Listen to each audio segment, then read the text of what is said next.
Hello everyone, I'm Jen and welcome to another episode of Monogamish Pod. On this week's episode, I'll be talking to Chanee Jackson-Kendall about hierarchy. Now, for those of you at home who know nothing about what hierarchy has to do with non-monogamy and polyamory, boy, I feel like you're gonna be thrown into the deep end a bit in this conversation. But Chanee and I definitely had a very enlightening and beautiful conversation about hierarchy and how it can show up in polyamorous relationships. So without further ado, here's the conversation with Chanee Jackson-Kendall. Welcome back to Monogamish Pod, where I pretend I know exactly what I'm doing and exactly what I'm talking about by bringing on people who might actually know what they're doing and what they're talking about. And today I'm going to be talking about hierarchy. And you're probably like, oh God, this again? This is a conversation that comes up very often in polyamorous spaces. We all know it. But I figured to bring in somebody who I've had these recent conversations about hierarchy with in a very interesting way. So I would love to introduce/reintroduce you to Chanee Jackson-Kendall, the wonderful, the fabulous, the beautiful. How are you doing today? I am good. I am fresh back from back-to-back vacations, so I'm experiencing a little bit of problems re-entering the real world. I just want to be on a beach with a drink, but I'm getting there. I'm getting there. Hi, everybody. Hi, Monogamish Pod listeners. For those of you who don't know me personally or haven't listened to my previous episode, let me give you a quick rundown. I am a polyamorous married woman who's also long-term partnered. I am a native Atlantan and one of a dying breed of us who still live here. I have been openly polyamorous for about a decade and non-monogamous for even longer than that. My husband and I have been married for 7 years and together for 14-ish. My girlfriend and I have been together we just celebrated 6 years together last month. And I also live with my husband's girlfriend. So we have a interesting polyamorous life. Oh, you definitely do. I mean, you don't usually hear about, nested partners, other partners living in the same house with you. So that's something we're going to definitely talk about a bit more as it relates to what that looks like in terms of how nesting with your husband and his girlfriend can show up. But let's start at the beginning. So you and your husband have been together for 14 years. Yes, we met What? in college. Dated, realized we were not ready to be together, stopped dating, dated other people, and then we got our shit together. And we have been consistently together ever since. Okay, all right. So were you guys non-monogamous in college or were you guys monogamous? No, so college us was monogamous, but it was very short lived. I would say our entire relationship has been maybe less than 2 calendar years monogamous. I mean, yeah, so Mm-hmm. we definitely, like, the better part of our relationship has been non-monogamous, and we were extremely polyamorous when we got married. Our partners were there at the wedding with us. See, that's the love we like to see. It's the love we like to see. And it's different from how a lot of other people that I know who are married, who do polyamory, have talked about it. They're like, oh yeah, we were monogamous for a while and then eventually we switched to a version of non-monogamy and then we agreed to be polyamorous. And so it's interesting that you guys came in polyamorous at wedding. Yes, I will say that the pipeline to polyamory is generally a marriage of a decade or more that then meanders to swinging, and then from swinging graduates into polyamory. That is generally what happens.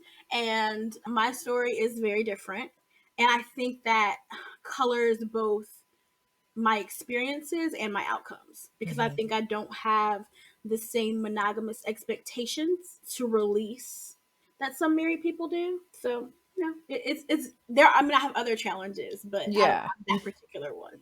Not that particular one. Okay, that makes sense. So that is a huge part of it, that big unlearning of monogamous ideas, the sharing a partner and Right. that's a huge thing that I've heard come up a bunch of times from people. Even talking to Evita, I had Evita on last season and we talked a bit about that journey to swinging, and then polyamory was it's real. The pipeline is real. And as someone who is not married, again, we have that different experience where it's kind of like, oh yeah, I'm just gonna do this thing. It's fine. People will fall in line. It'll be okay. Right. Spoiler alert, it's not always okay. But that's fine, son. So I know that you said your partner and your husband's partners were at the wedding. Are those the same partners you guys are with now, or are these different? So my co-parent, my baby mama, I affectionately refer to her as my baby mama. My baby mama was there, and a lot of the people. So polyamory and non-monogamy, you kind of have a circle of love around you that swings between romantic love and familial love and friends. So I definitely had a wide range of those people at my wedding, but I can definitely like look around and say that the people, with few exceptions, the people that stood beside us on our wedding day are still part of our life and our love. Oh, okay. That's great. That's great. So, talk me through a little bit what it is like sharing a household with your husband and his girlfriend. Well, it wasn't always just his girlfriend. So there has been a transition in our life where we were all together and now we're not. So, but what's most important is that we made a decision then to become family, right? And we intentionally built a life together. And I will say that what we've done is quite frankly what people say can't happen, right? What we have done is what people say nobody does, right? And I don't say that to be boastful, but I say that to show that grown people do what they want to do, right? So if someone is not building a life with you, it's not because they can't, it's because they don't want to. So I'll say again, if someone is not building a life with you, it is not because they cannot. It is because they choose not to. There is one law in our land that limits what we can do in our romantic relationships. And that means that I cannot legally be married to another person. Literally everything else is my fucking prerogative. If I want to do it, I can. And if somebody's not doing it with you, it's because they don't really want to. Okay, yeah, all right. That's the clip right there. Whole interview's over. Thank you so much for being here today. Like, do we That need to say anything else? but no, I think that's important for me to like I'm gonna stand in that very hard truth, because it by me coming out and saying that early on, the transitions that our polycule has been through makes sense, right? And we always go back to the prime directive, and the prime directive is we intentionally created a family. So we have had to, all of us at differing levels and differing times, have had to explore what does that mean outside of this moment in time where we had a romantic relationship, right? And if Yeah, you're not ready for that conversation, you might not be ready for polyamory, right? Not at least the type of intertwined polyamory where you're doing life things. yeah, Um, so I will say that when we first decided to move in together, we were all together. And my baby mama and I were together for 5 years. In that time, we met and fell in love with someone else. And we had a baby who's now not a baby anymore. We have a 6-year-old son who is absolutely the light of our lives. So this has been a gradual process, and we've just taken life as it comes and remember that our focus is the ability for everyone to have more love in their life and not less. So that's kind of like our family motto: more love, not less. more love, not less. So there is nothing that's off the table. You said, like, that I've heard some people say, oh yeah, I can't spend too many nights outside of the house because my nested partner doesn't like it when I do that, and I can't go on certain vacations with people because my nested partner is something wants to do that with me. So I guess this is something that's come up in my non-monogamous but not quite polyamorous circle. I call it my monogamish circle. Mm-hmm. There is a relationship that I know about in that circle where one person is not allowed to do a lot of things if they haven't done it with their nested partner first. So that's, maybe allow is not the right word, but it probably kind of is, just because of how they I have guess structured their dynamic. I guess what I would say is that they choose not to. Yeah, that's kind of how it is, Like, right? let's reframe our thinking around this, right? Let's put the onus back on the person. Because grown people, Chanee 101 is going to tell you that grown people do what they want to do, right? So if you have a partner who's like, "Oh, I can't do this with you because, my wife, my husband, my nested partner won't let me." What that means is I have submitted myself to their will, right? I choose not to do things that makes my partner uncomfortable. And honestly, my personal advice, right? My personal and professional advice to someone who intends to not do things that make their partner uncomfortable, I would just tell them to switch to like stick to swinging, right? Because when your emotions get involved, I personally cannot and would not trust my emotions with someone that I can't trust to deal with them as they come. So if you have a preconceived notion and rules for how we can deal with our feelings before they even arise, I'm not interested. I think married people hide behind hierarchy, right? Let me stand and say that there are some really trash married people out here. There are some really period. There are just some really trash married people out here. But there are also some unmarried or non-nested people who are not necessarily being honest with themselves. And what that means is they start blaming the existence of hierarchy, or they blame their metamor for limiting their relationship. When in reality, people do what they want to do, right? So if you're getting any rule that your partner, decides they're going to follow, it's a decision that they're going to follow that, right? So there are certain boundaries that have to be respected. And I think there's a certain amount of respect that you give to your partners. But respecting your partners and doing what they want you to do is worlds apart. Yeah, I can no, talk about this for absolutely. Listen, we could do this all day. I ain't got no plans. I mean, we probably do have plans in real life, like going to the bathroom and things like that. But, we have plans. But see, that's very important. Like you said, grown people do what they want. And so I think a lot of ideas that people have about marriages and allowances and things like that come from not realizing that it takes two persons to come up with this thing, right? So if I say you can't go to the park and you want to go to the park and you decide not to go, you made that decision. You decided not to go, correct. And if I say you can't go to the park and you say, well, I'm going to the park, then you just go to the park. Yep. And we'll figure out whatever conversation needs to be had about that. But the point is Correct. that I'm going to do what I want to do. Okay. So you have a very different dynamic into polyamory with your husband. So, what do people think about your relationship? Like, when people are trying to date you, when they're trying to talk to you, do they come in with ideas about hierarchy that may exist in your life? I will be honest and say that that hasn't been my personal experience, but I'm also excessively vocal about how I feel about hierarchy and the way it's applied, right? And, if you've ever encountered me in polyamorous spaces, you know that everything I'm saying here today is how I move, right? I love my partners.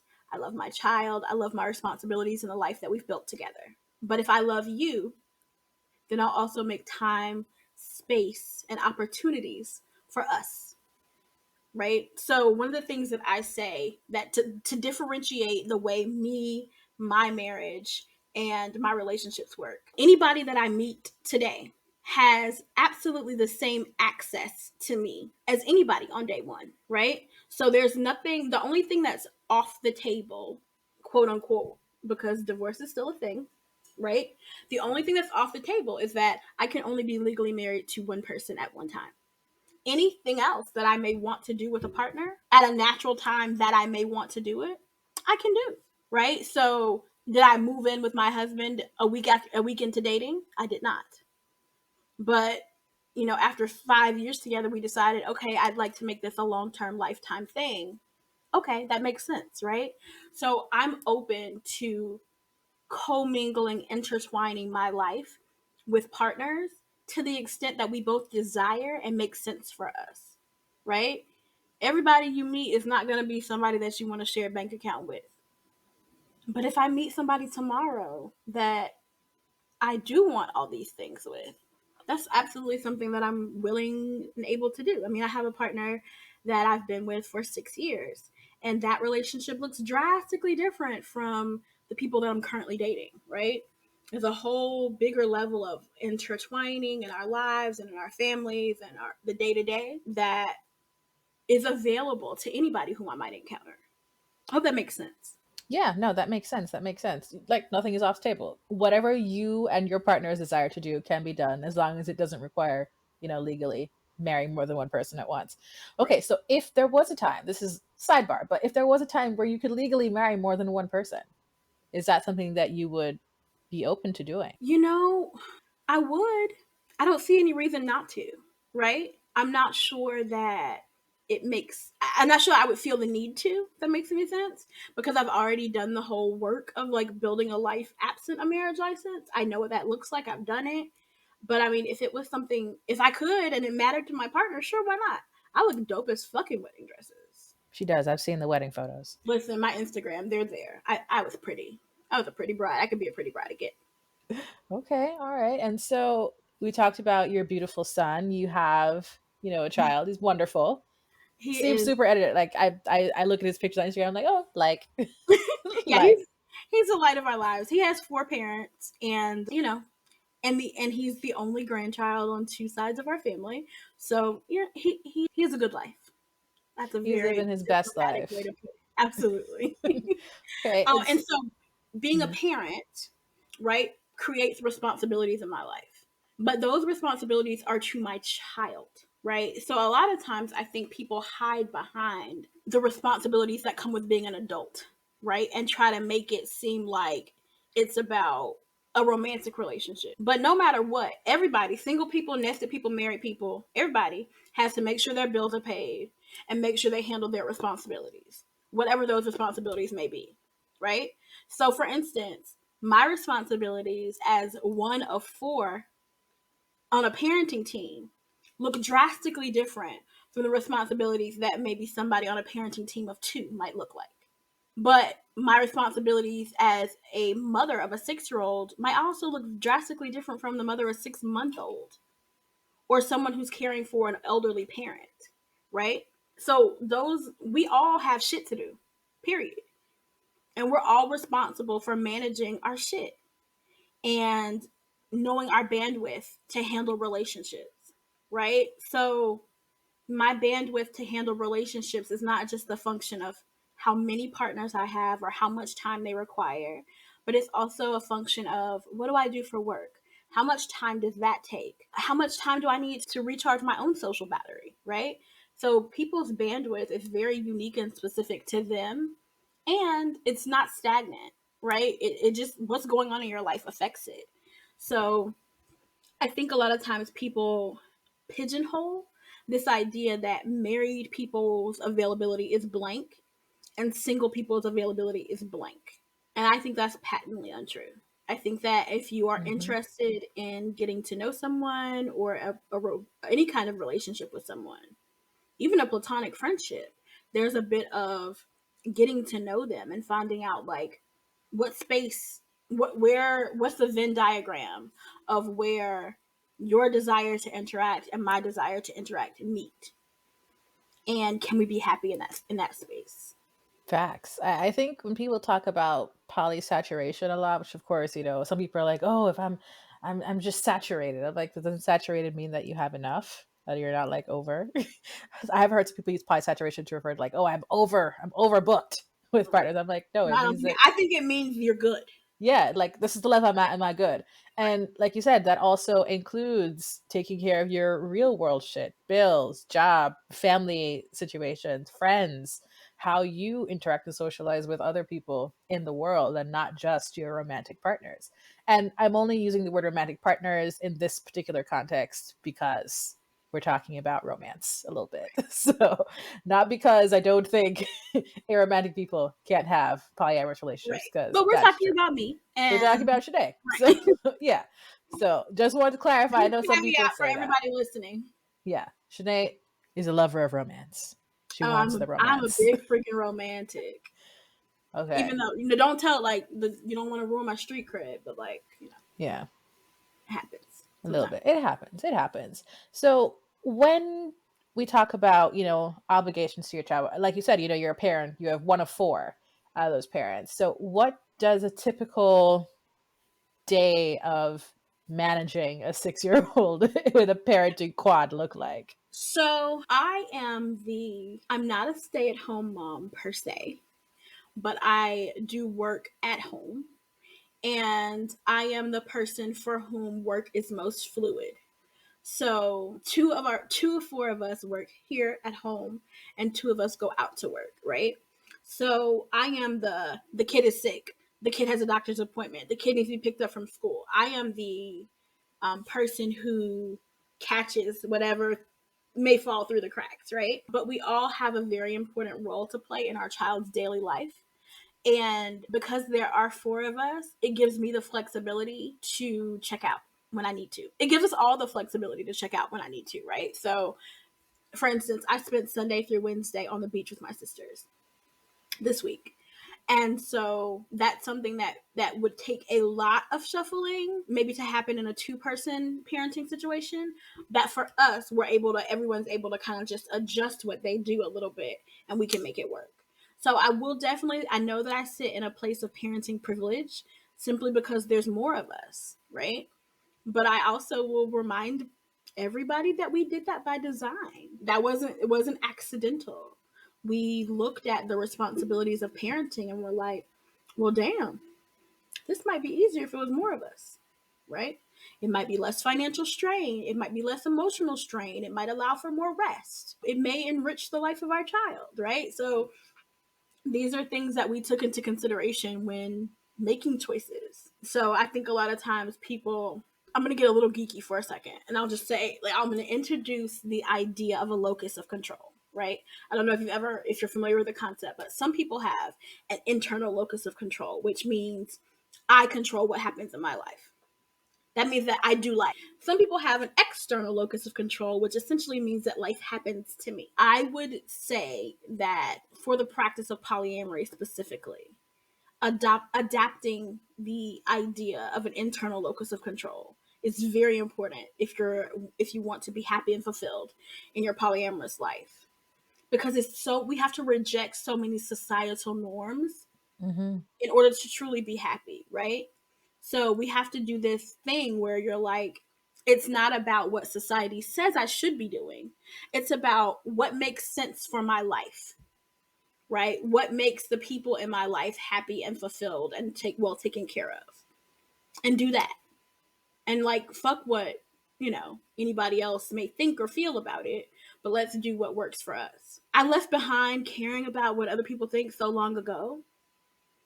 And I know I say that knowing that it's difficult for some people to do that, right? Some people have a strong emotional connection to what their families of origin may feel or what society thinks about their movements. And I'm not like vilifying anyone who still does have those concerns. But I think you just have to build that into your availability, right? Like if you're not available to do things that go against the grain of society, then you're a little disadvantaged in the polyamorous game. Yeah, absolutely. I can feel that. I mean, I live it. I feel it. I understand that. I think that, talking about me, because of course it's my second favorite topic next to wine, I have been lucky enough to only care to a point. So once I came out to my mother as polyamorous and, my close, friends and family are aware of this, I didn't care about anyone else because those people felt this way. And even being, a pansexual woman, it's difficult. Like, my brother, God bless him, sweet kid, but he does not understand a lot of issues as it relates to LGBTQ plus rights and things like that. And so, like, for example, this whole Dave Chappelle situation, I haven't seen the special, I don't know anything about it, but trans people have said one thing and people are like, well, it's not that big of a deal. Like, what are you talking about? And I was like, if trans people are saying it's a big deal, it's a big deal. Right. That's kind of where the line is. They get to decide, just like white people don't get to decide what's racist. Exactly. And so he had said it to me, and I was like, well, I'm not trans, and I have not seen the special. I can only tell you what trans people have said to me, and that's it. I cannot offer any other kind of criticism aside from the fact that comedy these days is not really funny because it's more about punching down and punching out. But that's a whole separate issue, right? Right. But he understood. He was like, hey, I don't know anything about this. This is fine, you know. He understands that I'm pansexual, doesn't really get what that means aside from the fact that sometimes I got girlfriends and boyfriends and sometimes they're together and that's kind of it. But again, I don't need his acceptance or his understanding. That's not Right. what I told him for. I told him because this is what my life is going to look like. If you want to be a part of it, this is how it could show up for you. And once I made peace with that, I was like, oh yeah, this is all fine. And so dating other people who, in my personal experience, or even becoming friends with other people who are non-monogamous and married, I've seen a lot of things where it's like, oh no, you know, we can't do that, or I'd really like to do that, but and I'm like, but if where is this but coming from? What's the but? What's the but? I would really like to do this should kind of be enough. And having to understand that some people don't have that kind of flexibility or availability that I do and others do, and they're choosing not to do the thing for Mm-hmm. whatever external reason may Right. exist. So And I will say that all of my partners are not as out as I am. So they have a different level of needing to manage that, right? They have, different relationships with their parents than I do. And they, quite frankly, just have more fucks to give. I am fresh out of fucks. My fuck bank, I think, has been on empty since like 2014. In 2014, when I got married, I was kind of just like, he loves me. You can decide whether you want to or not. Like, we're Gucci. But that's there's a lot of trauma. I didn't though that lack of fucks did not come easily, right? So I'm not necessarily even wishing that on everybody, right? There was a whole bunch of trauma that led to my lack of fucks. So I'm willing to meet people where they are to an extent. And I think that what becomes important when talking about if you're like married and dating someone who's unmarried or nested and dating someone who's unnested, it's really important for everybody to be very clear about their boundaries, right? Like, I'm willing to date people who are not out about their polyamory, but I'm not going to change my behavior in deference to that fact. Does that make sense? And so I have to make it really clear to the people that I date that I'm not going to participate in any hiding of who I am, right? If you don't want to tell your mama, that's fine. But if we kissing on the street corner and your mama walk by, she just walked by. Does that, you know what I'm saying? So yeah, it's a very, like, our rule of the polycule is that everyone deals with their own parents. So there are some things, in your dealing with your parents, however you choose to deal with your parents, cool. But if your mama asks me a question, bruh, I'm gonna tell her. Like, and that has been my very happy place for almost a decade, right? I've just, for the past 7 years, I'll say, I have been like, who gonna check me? no one can beat my ass. You So, can't beat my ass. You could try, but like, I'm scrappy and I fight. I tell yep. people, I've never been in a fight, but I always am telling people that I fight, and they don't believe me. Oh no, I believe that you would fight. I believe that Oh yeah, if it happened, you would absolutely oh yeah, fight. yeah. I might not win. I'm not gonna say I would win, but I'm gonna go down kicking. Like, so I think it's just really like, I think what happens as you progress through life and the things that happen to you on your life's journey, you really kind of get clear on what's really important to you. And some people are still at a place in their life's journey where keeping up appearances is important, right? So I know I would never date someone who is married and in the closet about being polyamorous. Not telling some people and being in the closet are not the same. If Yeah, that makes any facts. sense, right? So that's just me and my what's okay for me in my life, right? And I think what sometimes happens to single and unnested people is that they think that the people they are with are going to change. And sometimes they do, but I wouldn't bet on it. Yep. Why would you go into a situation hoping someone would change? That doesn't make It usually sense. results in heartbreak, right? So I Yeah. am, some people are, it's kind of like you have to, water has to find its level. So like I think like closeted people should date other closeted people, right? Like we, if I'm gonna tell, if I'm gonna be hidden, if I'm gonna be your little secret, you be my little secret, we good. But I think what causes traction or what causes kind of discord is when people who are unmatched date one another.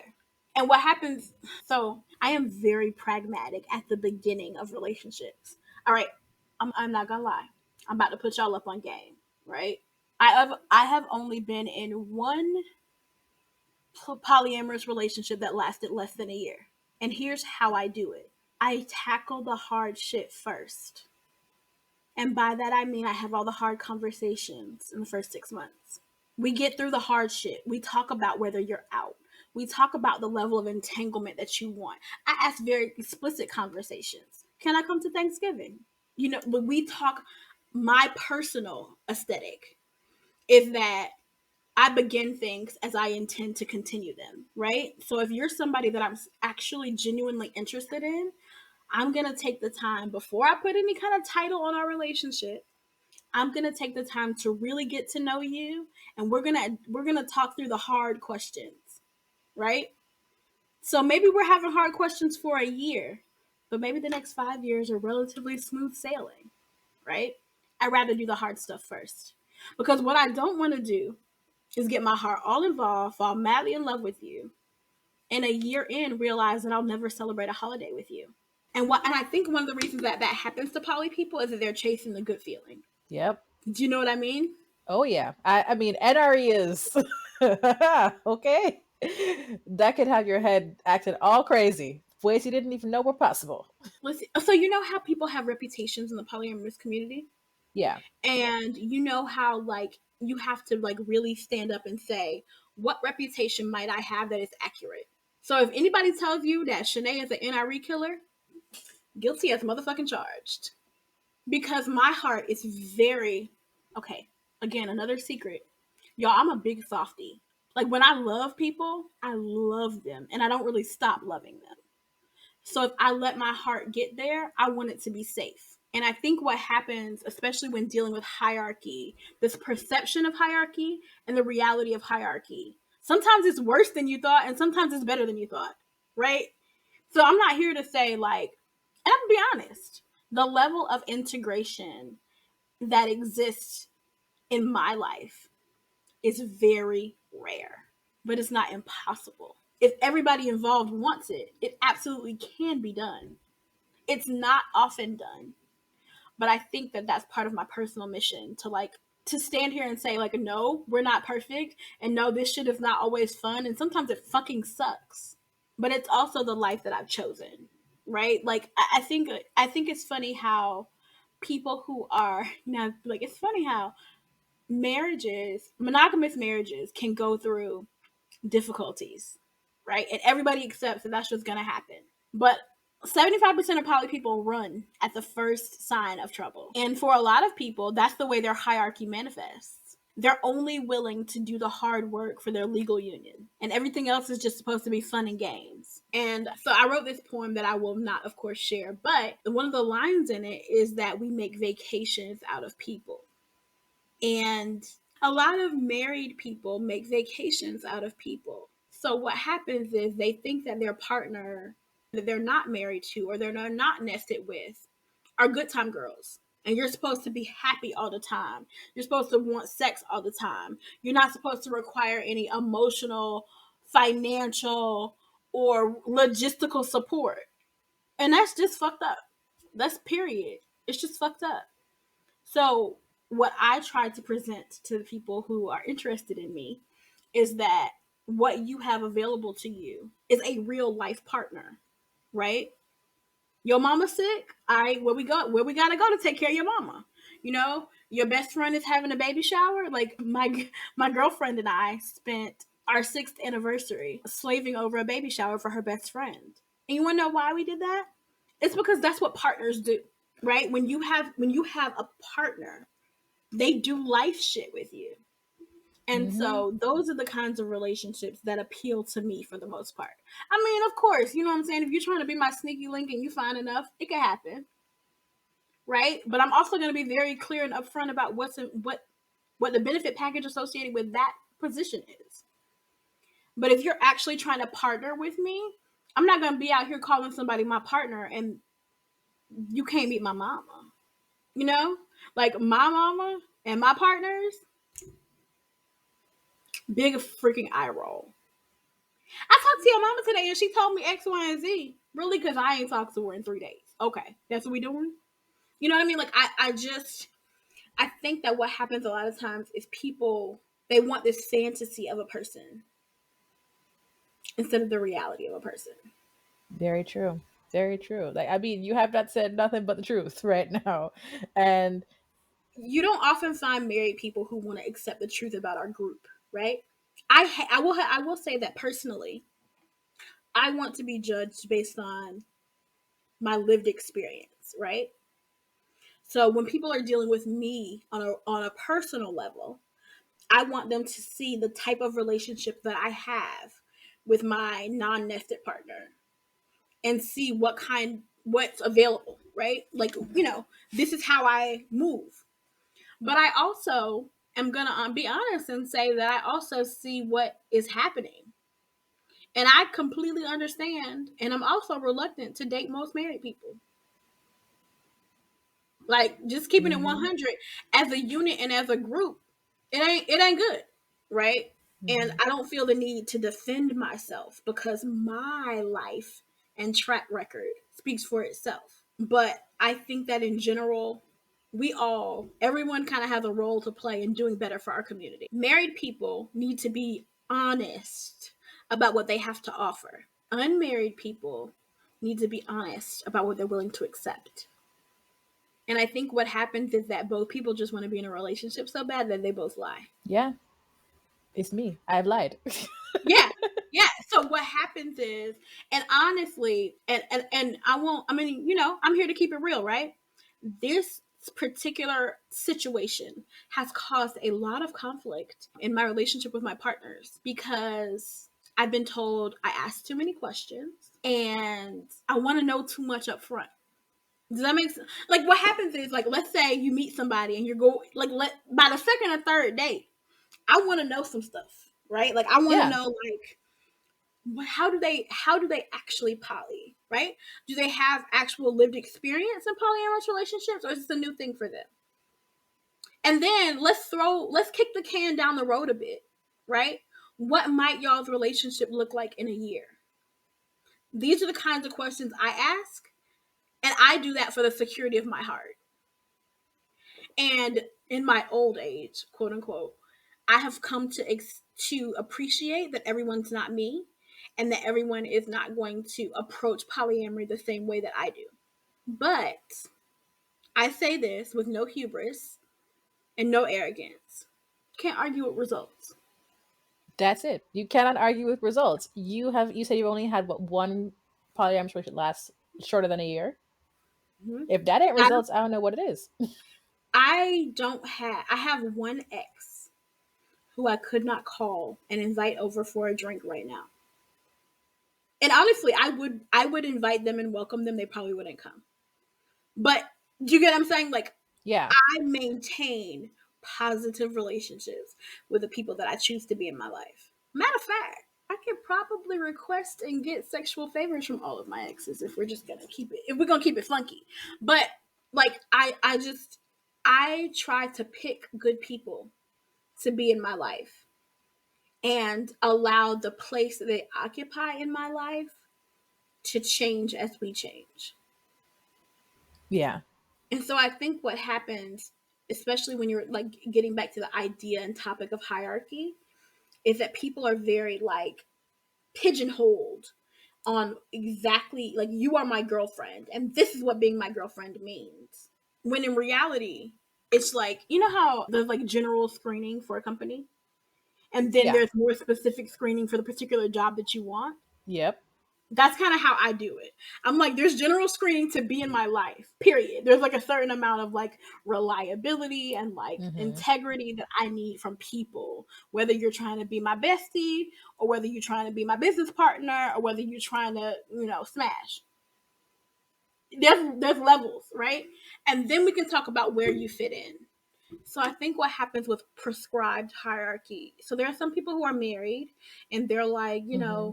the only thing I have space in my life for is somebody that I see once every 3 months in a different city, and your life never touches my life, basically. And I don't think that's a problem if you're upfront about that. Agreed. Just tell me that's what you want. That's it. Like, Has it been your experience that married and nested people are upfront about that? nope. Because I think that this is not just in polyamory, but just in general. People want all the benefits of a thing without actually working for the thing. So it's like, cool. I want to know all about your life. I want to do all this stuff with you. I want to talk about all this stuff with you. And then when it comes time to be real, put action to words, it's like, oh, well, actually, well, and then because of course I'm not young, but I'm also not old, But I was just say that people I've had experience not just, I mean, it's not only with nested people, it's people who are in that, you know, I'm polyamorous, but here's my girlfriend. Here's everything about this girlfriend. Here's where we are. And then here's where you kind of fit in, somewhere under here. Like Got we'll you. never be equal. And I don't think that equality means that I get all of the exact same things that come with, the girlfriend that you have. That's not what I mean by equal. I mean, it's about equity, right? Yeah, So, see, for me, like, you know how some people struggle with what's the difference between equality and equity? Equality is we all get the same shit. Equity is we get the shit we want, right? yep. Because for instance, I'll tell you for a fact, I have been trying really hard to get somebody to wash my husband's dirty drawers. This is a good example, guys, and it's just an example, and nobody's gonna call me out because there are people in my life who knows that Welly does the laundry. So this is a fucking example. But you know what I mean? Like there are, I think, so you know how I'm very good at seeing both sides, right? So one of the things about being married or nested is that there's a lot of work involved in that relationship, right? So, just like I offer equity in benefits, I also offer equity in labor. For instance, I would be appalled if my husband cheaped out on his dates, right? Like I have had serious talks with him like don't do that. You a cheap hotel, nigga, no. We don't do that's not what we do, right? Like we've had to have these kind of aligning conversations. You need to present to her as the nigga that you are, and she don't get nothing less than what I get. You know what I'm saying? And when let's talk about what that means though. That means that when you and I had been dating for a year, these are the types of things we did together. And so whatever types of things you were open to doing with me at a year, you should also be open to doing with your other partners at 1 year. Now, what I'm not saying is that the level of trust and interconnectedness that you and I have after 14 years of being together, you should offer to someone else after 6 months. That's not what I'm saying. But does the difference, is that clear? Yeah, that's Right? clear. Like, I think that progression should be open and available. And I think that they're just baseline standards. Some of the ways that people treat their unmarried, non-nested partners are quite frankly revolting to me. Like I Yeah. just I don't fuck with it, period. And I'll call it out in a second. There are people I love dearly who do some hierarchical bullshit. And guess what? I hit them with that's hierarchical bullshit because I'm Chanee. And if you want me in your life, you're going to have to accept that I'm going to tell you the truth, whether you want to hear it or not. Right? So I don't overlook couples privilege.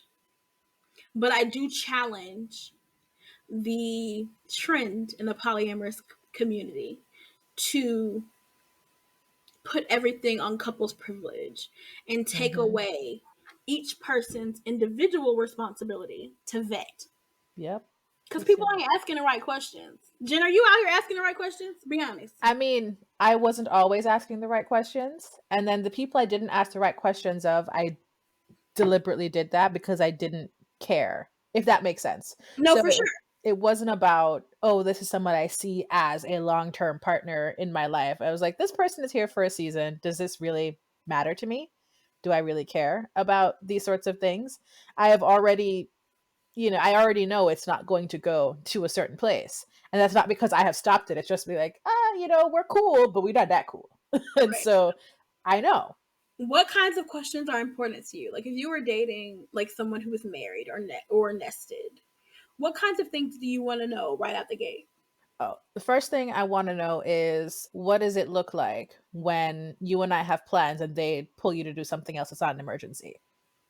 Yeah, I have seen that happen to people where it's like, oh yeah, we, not me personally, but like, oh, we have a date, we have a plan, dinner's at 6:30.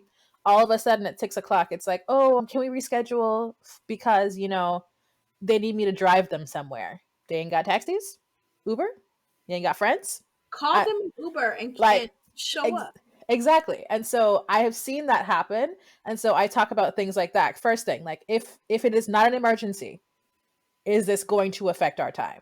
Number one. Number two, holidays. These holidays are important to me. Are these holidays that I can spend with you? Whether it's in a vacation, you come to be with me, we spend time with family. What does that look like for you? Holidays and birthdays are the two things I care about. Because, I mean, I don't care about every holiday. Thanksgiving, I just want to eat food. I don't care where I eat it. Just somebody bring me a plate. I'm happy, right? But Mm-hmm. New Year's is my absolute favorite holiday. If I am romantically involved with you, I will want to spend that time with you and with my polycule, more than likely. Is that something that you can do? Or is that just like, oh no, sorry, we can't do New Year's because that's our holiday? Are you open to sharing that with their other partners as well? Yeah. So I mean, because really, what comes down to it, and this is the stuff that nobody wants to talk about, right?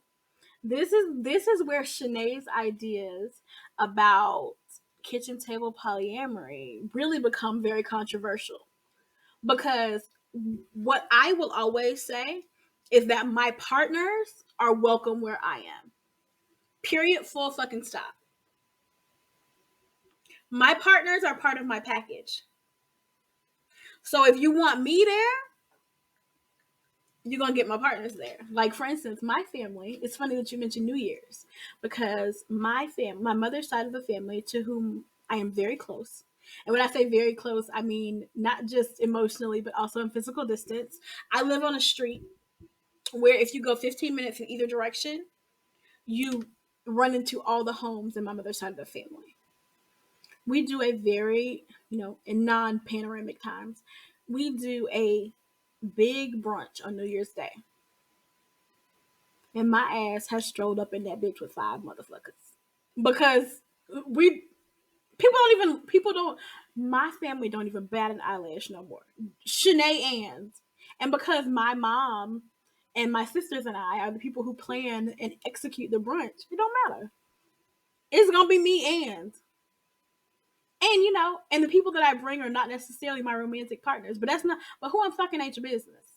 This is Shanae and crew, and we're gonna be there. Right? Yep. And so I think that is not, a lot of married people are not willing to do that.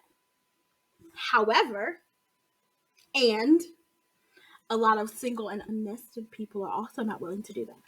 That's true. Right? That's Are very you true. trying to be a part of my life, or are you trying to pull me away from my life? Yep. And that's it. Like for me, I'm like, this is very important to me. So for New Year's, I always want to spend it with the people I love. Family, friends, romantic, even if we just fucking, I mean, I love something about you, obviously, right? Right, So clearly. these are Right. people that I want to spend time with. And that is how I like to bring in and enjoy the New Year's. If not New Year's Eve, New Year's Day. Like Right. I So like to spend that there's a time. 24-hour period which you can make sure that we spend time together. And if you don't, that's a problem. Exactly. I mean, I don't care if you're there for my birthday because I'm always weird about my own birthday, but I would like the option to at least be able to do something for your birthday, whether Mhm. it's there your birthday's on one day. Fine. What about the week before? What about the week after? What about Right. any other time around Can that? we make specific plans? So one of the things that I have always treated as sacred, and the people that know me know this, right? But birthdays are sacred. When I tell you I am always on my absolute best behavior, there has been a situation where I had a metamor that I literally did not speak to. But on our shared partner's birthday, everything is Gucci. Everything. Because birthdays are sacred, right? And I think what happens is that people are not willing to make these kinds of compromises, right? Quite frankly.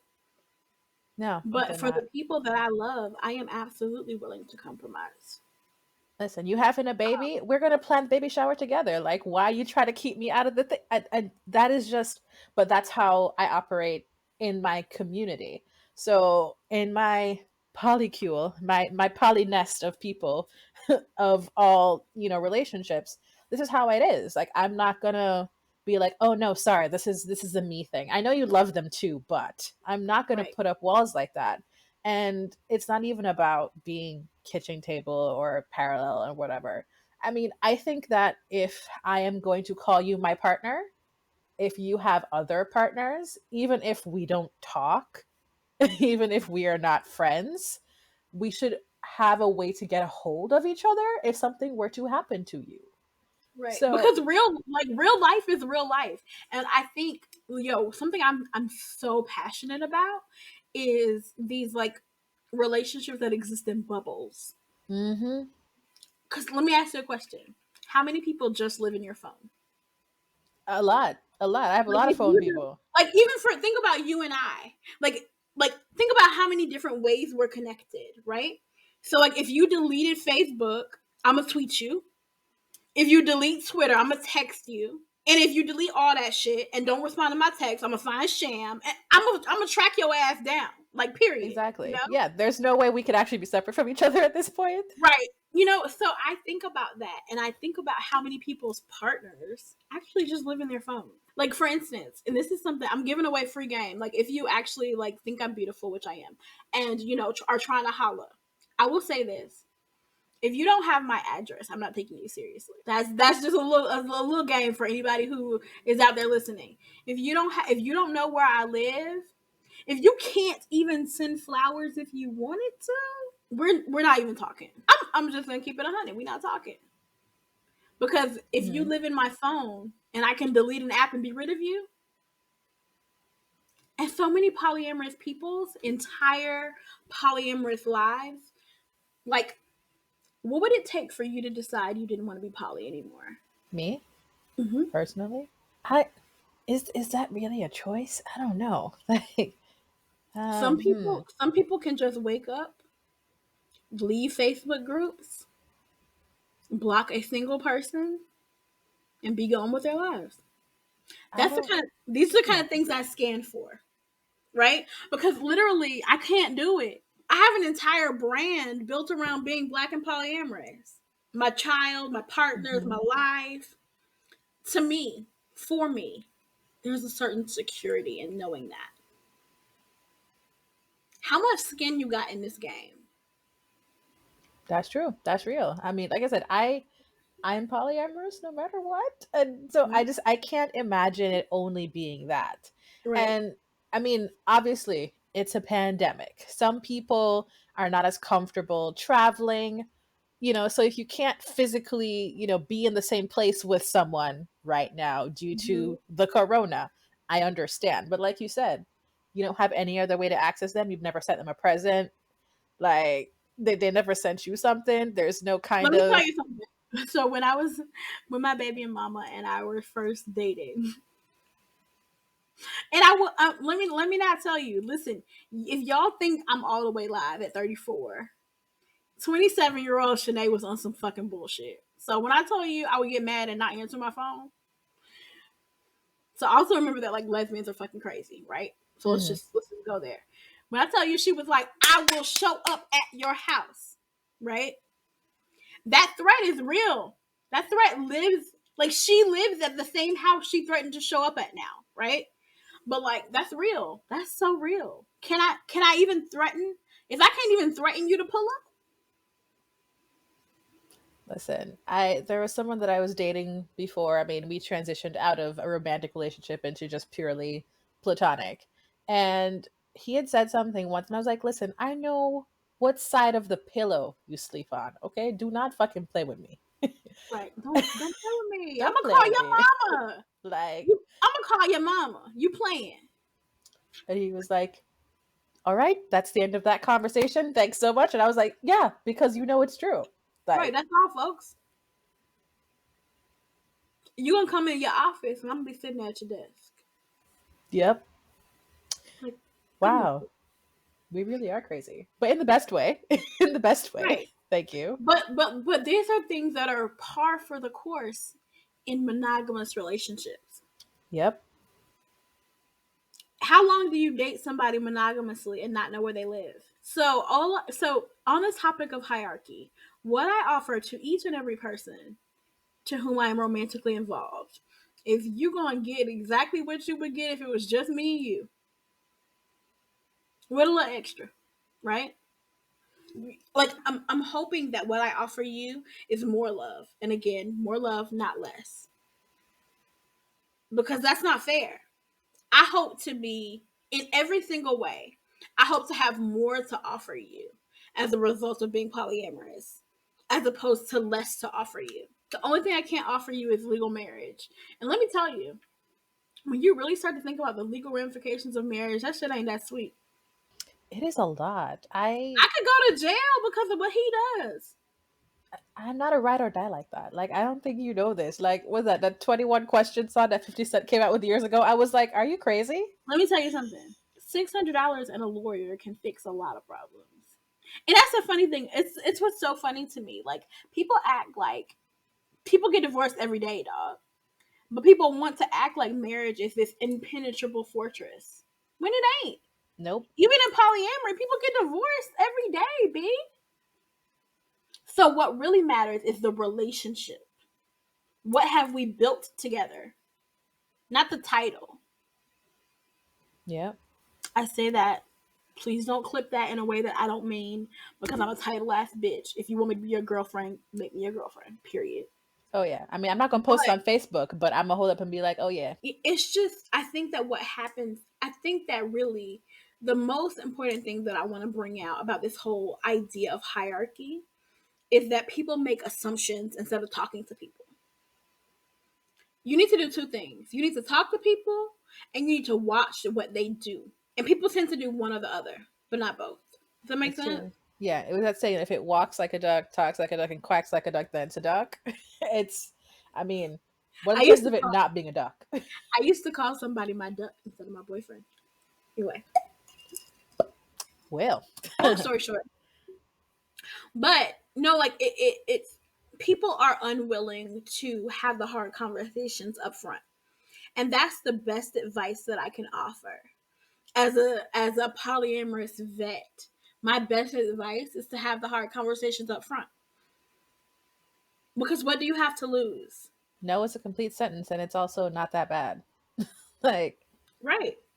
And think about how much easier it is to take no before you're invested. I'd rather have a conversation with you about a hypothetical holiday than it be Christmas and I'm alone. yep, that's true. That's it. And it's hard out here, I think, because of, all the things that we've discussed. People living in your phone, the perception of hierarchy, lack of communication and follow through being a huge part of that. Mhm. We have a not so easy time out here in these polyamorous streets. Like, Do you have a hierarchy horror story? yes. Is there a way you can tell it without incriminating anybody? Not quite.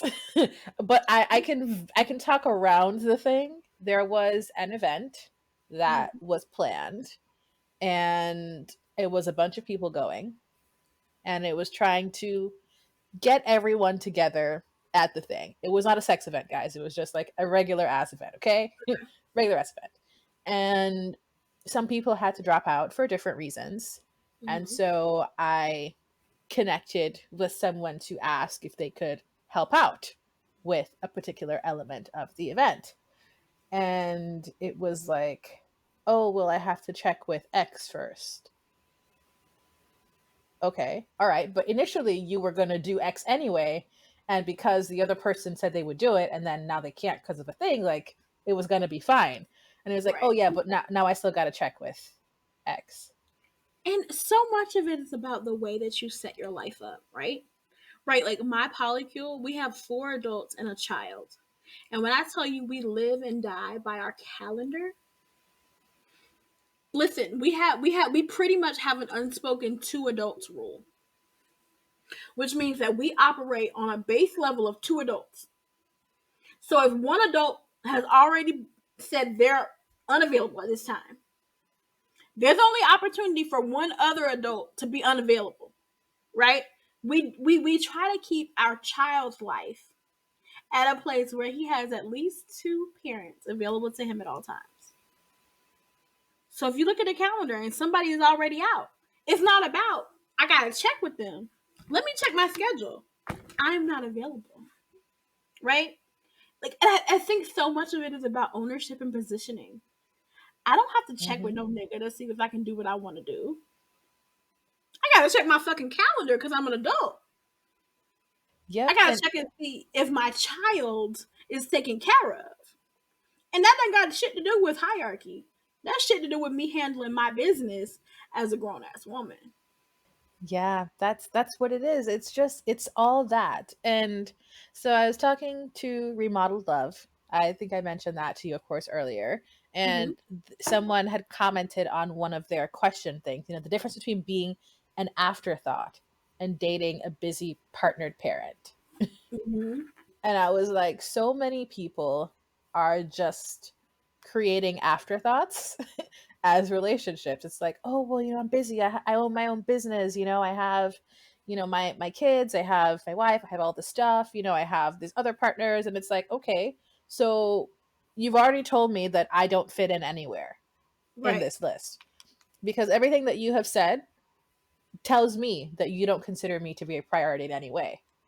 And I have found that, especially with married people, and this is even in friendships that I've seen, this is not just romantically, Mm-hmm. it's like communication could only happen on their terms, not in addition to anyone else's time.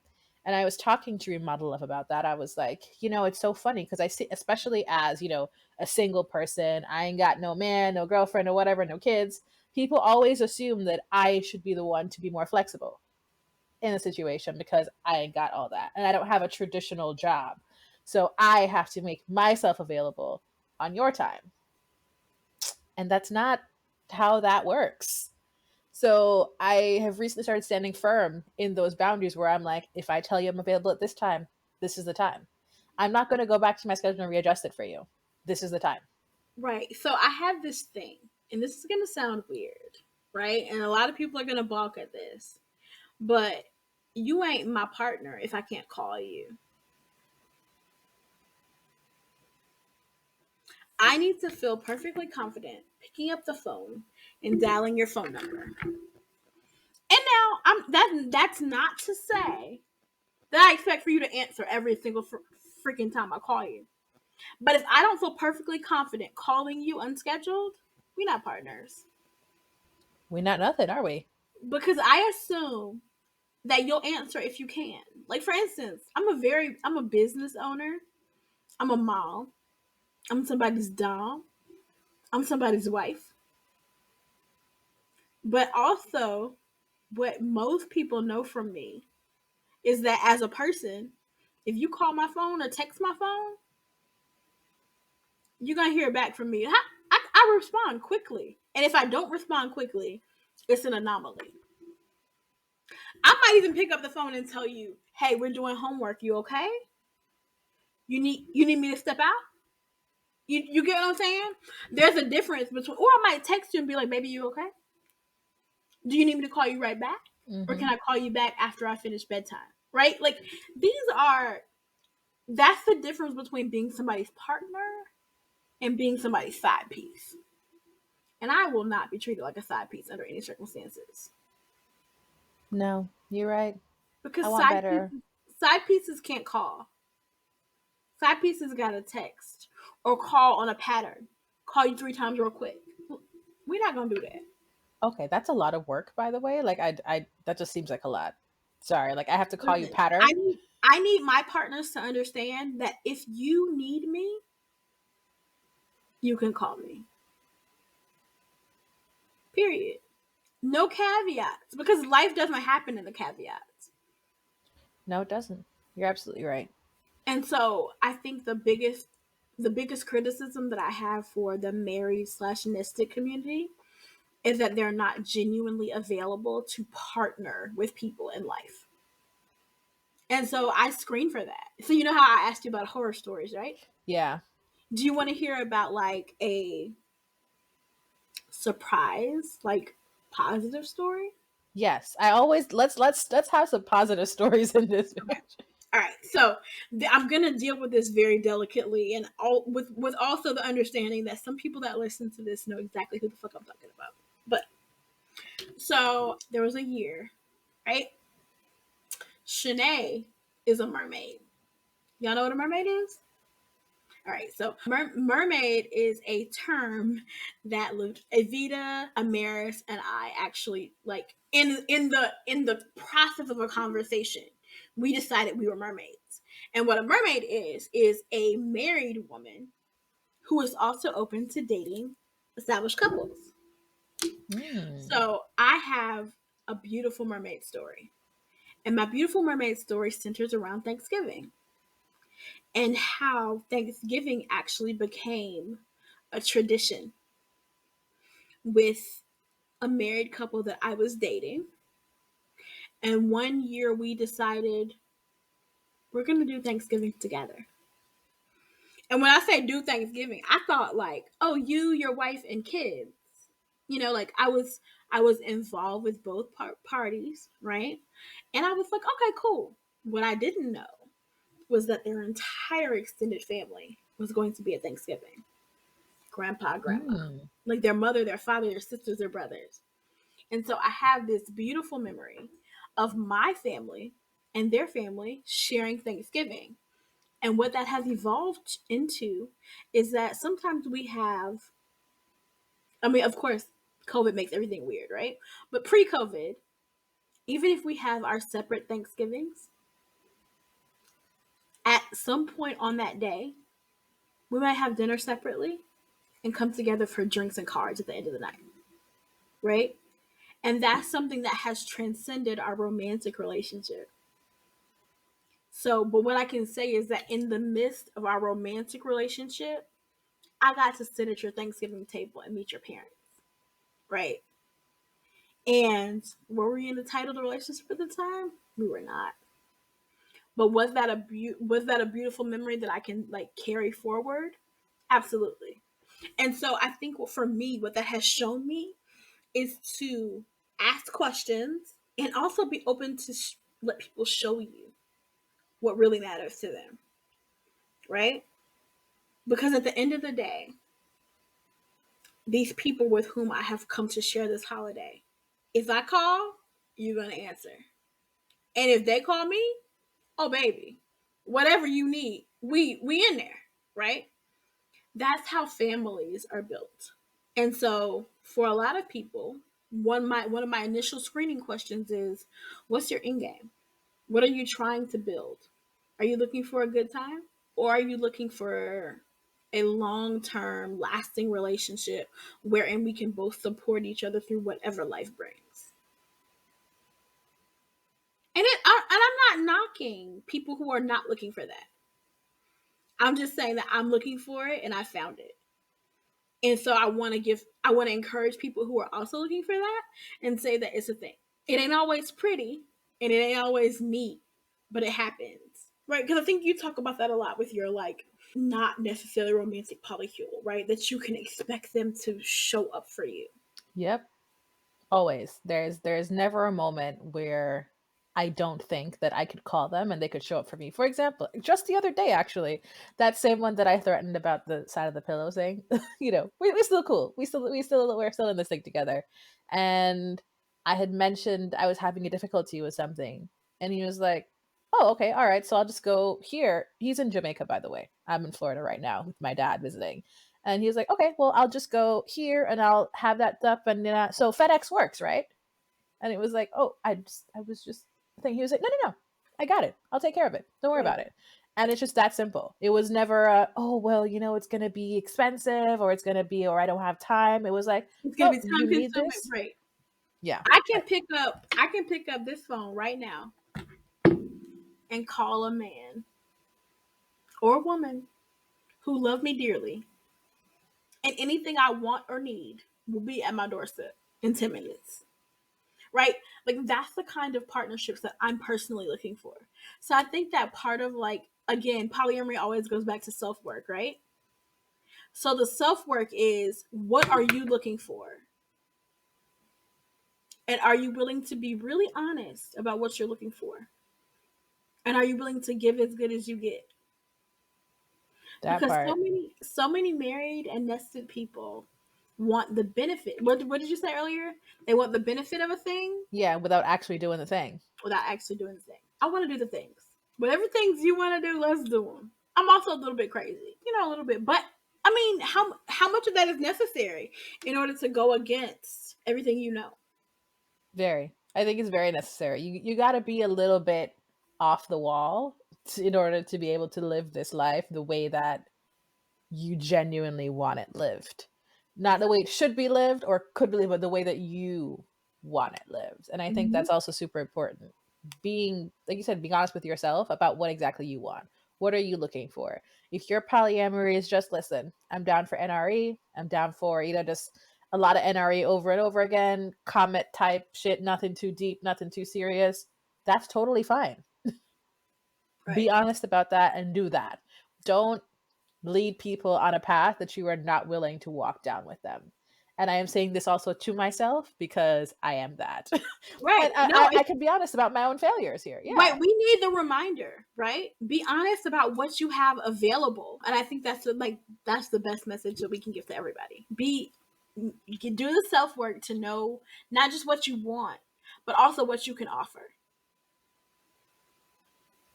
And also be willing to notice when what you can offer and what you want don't match up, and do the work to fix it, right? So I guess my best advice and when navigating hierarchy is to always ask yourself, is this hierarchy or are they just not that into me? Because hierarchy is a choice. Hierarchy is not something that's stagnant. Hierarchy is something that someone submits to willfully. If someone is blaming their existing relationships on an inability to do something with you, it's because they don't want to. Everything not governed by the laws of our land, they just don't want to, sis. Bruh. Sorry. it's a And guess what? choice. You can keep it moving. You always have the option to keep it moving. And find the person where your desires and ability match up. Listen, thank you so much for being able to have this conversation, dropping the gems on the people. It is poof, powerful. I feel like Jada right now, even though Jada's problematic in her own way, I feel like closing this like red table talk, It's like, oh, Oh, listen, I am fully expecting people to challenge what I've had to say today. And I welcome it. I welcome it. I hope that they bring it to me and that we can have more conversation about what hierarchy means and how the ways that we are and aren't willing to navigate it, right? absolutely. So tell people where they can find you to engage in these lovely conversations. So you can find me um, at Work with Chanee on Instagram or at Chanee Speaks on Twitter. If you have a burning question or need something from me personally, you can always hit me up at ChaneeKendall@gmail.com. And I'm not that hard to find. I'm sure Jen will put all of my ats in her show notes as she always does because she's just diligent like that. And yeah, I welcome continued conversation about this because this is not something that's stagnant and it's not something either that's easy to navigate. So what I coach people through is people who want to navigate hierarchy in a ethical and loving way, but they don't quite have the tools. So I can help with that. I do that. And now I do turn down clients. Absolutely. Because there are people who aren't ready. They don't have what it takes to do the work, right? So you have to approach me with the ability to do the work. But if you are someone that is willing to do the work of tearing down the perception of hierarchy and really getting into what you want your life to look like, I'm available to help with that. So you can hit me up on socials or you can email me. But yeah, I just really welcome conversation about doing the hard work. Yeah, so once again, thank you so much. Amazing. Once again, I would love to thank Chanee Jackson-Kendall for being on the podcast to talk about hierarchy. The details for where to find Chanee will be in our show notes at monogamishpod.com. If you want to listen to Monogamish Pod, you can find us wherever you get your podcasts, whether that be Apple, Google, Spotify, Anchor, Podbay, Podbean, it goes on. We would like for you to subscribe and rate us 5 stars if at all possible on your favorite podcast platform. If you want to find Monogamish Pod on social media, you can find us at Monogamish Pod on Twitter, Instagram, and on Facebook. If you want to support Monogamish Pod, whether it be financially or through kind, whatever the case may be, you can go to the Anchor support feature. So that's anchor.fm/monogamishpod. You can click the support button. You can support us for as low as 99 cents a month. Or you can head over to our Patreon where you get bonus materials for supporting us there. Patreon.com/monogamishpod. It is an 18+ platform. You have to type in the web address exactly as I gave it. If you want to support me personally, that is Jhen, you can head on over to @HaveYouMetJhen on Twitter and Instagram. If you want to get something tangible for your monogamish support, that means that you want to wear the merch. If you want to rep your set, then you could head on over to monogamishpod.threadless.com or just head on over to monogamishpod.com and click the shop button. But I think that's all I have for you guys. Our next episode will, of course, be out in 2 weeks. I'll be talking about something totally different in a very deep and meaningful way. Once again, I'm Jhen. This is Monogamish Pod, and I will catch you next time. XOXO. Bye, guys.